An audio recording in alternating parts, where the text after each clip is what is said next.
नमस्कार दोस्तों, आप सभी लोगों को स्वागत है मेरा यूट्यूब चैनल लाइटेड ऑफिसर में। और मैं आज आप सब लोगों को भगवान विष्णु और माता लक्ष्मी का कहानी कहने जा रहा हूँ। और कृपया ध्यान दे के कहानी सुनिएगा। और लास्ट में मेरा वीडियो को लाइक, शेयर, कमेंट और सब्सक्राइब देना ना भूलिएगा। एक बार भगवान विष्णु जी शेषनाग पर बैठे बैठे बोर हो गए और उन्होंने धरती पर घूमने का विचार मन में किया।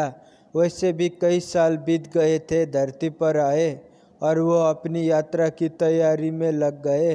स्वामी को तैयार होता देखकर लक्ष्मी माँ ने पूछा, आज सुबह सुबह कहाँ जाने की तैयारी हो रही है? विष्णु जी ने कहा, हे लक्ष्मी, मैं धरती लोक पर घूमने जा रहा हूँ। तो कुछ सोचकर लक्ष्मी माँ ने कहा, हे देव, क्या मैं भी आपके साथ चल सकती हूँ? भगवान विष्णु ने 2 पल सोचा, फिर कहा, एक शर्त पर तुम मेरे साथ चल सकती हो। तुम धरती पर पहुंचकर उत्तर दिशा की ओर बिल्कुल मत देखना। इसके साथ ही माता लक्ष्मी ने हाँ कह के अपनी मनवाली और सुबह सुबह माँ लक्ष्मी और भगवान विष्णु धरती पर पहुंच गए।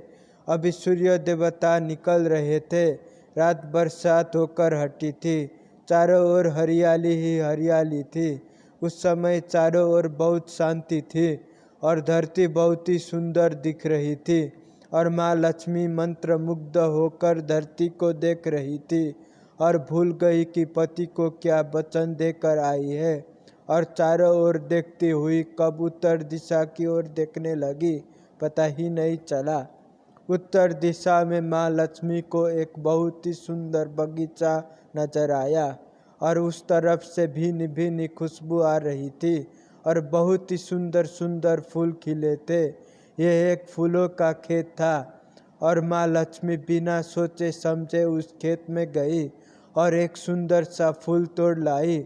लेकिन ये क्या, जब माँ लक्ष्मी भगवान विष्णु के पास वापिस आई तो भगवान विष्णु की आंखों में आंसू थे। और भगवान विष्णु ने माँ लक्ष्मी को कहा कि कभी भी किसी से बिना पूछे उसका कुछ भी नहीं लेना चाहिए और साथ ही अपना वचन भी याद दिलाया।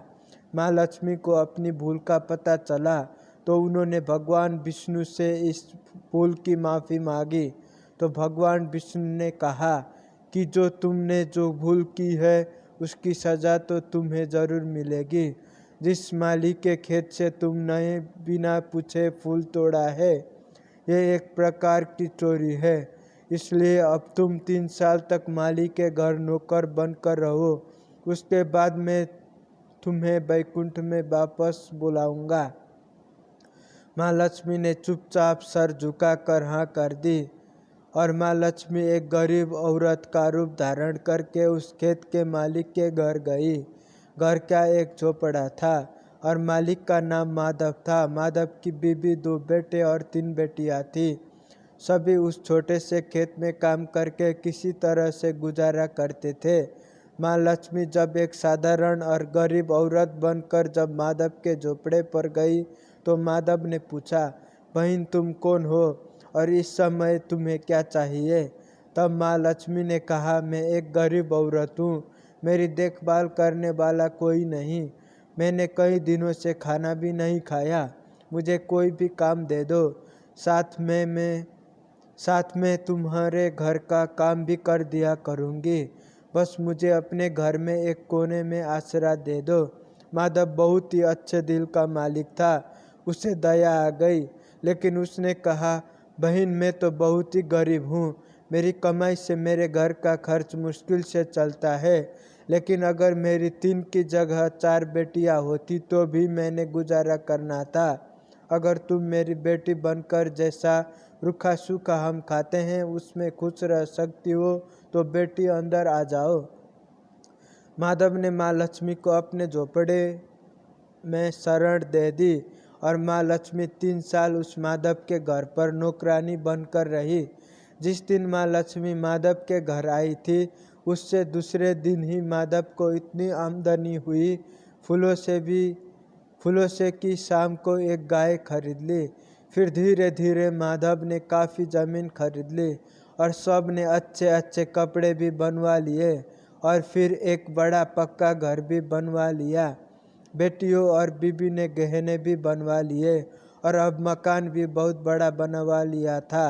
माधव हमेशा सोचता था कि मुझे ये सब इस महिला के आने के बाद मिला। इस बेटी के रूप में मेरी किस्मत आई है। और अब 2-5 साल बीत गए थे, लेकिन माँ लक्ष्मी अब भी घर में और खेत में काम करती थी। एक दिन माधव जब अपने खेतों से काम खत्म करके घर आया तो उसने अपने घर के सामने दुबार पर एक देवी स्वरूप गहनों से लदी एक औरत को देखा। ध्यान से देखकर पहचान गया और ये तो मेरी मुँह बोली चौथी बेटी यानी वही औरत है और पहचान गया कि ये तो माँ लक्ष्मी है। अब तक माधव का पूरा परिवार बाहर आ गया था और सब हैरान होकर माँ लक्ष्मी को देख रहे थे। माधव बोला, हे माँ, हमें माफ़ कर, हमने तेरे से अनजान में ही घर और खेत में काम करवाया है। माँ, ये कैसा अपराध हो गया। हे माँ, हम सबको माफ़ कर दे। अब माँ लक्ष्मी मुस्कुराई और बोली, हे माधव, तुम बहुत ही अच्छे और दयालु व्यक्ति हो। तुमने मुझे अपनी बेटी की तरह से रखा, अपने परिवार के सदस्य की तरह से। इसके बदले में तुम्हें वरदान देती हूँ कि तुम्हारे पास कभी भी खुशियों की और धन की कमी नहीं रहेगी। तुम्हें सारे सुख मिलेंगे जिसके तुम हकदार हो। और फिर माँ अपने स्वामी के द्वारा भेजे रथ में बैठकर बैकुंठ चली गई।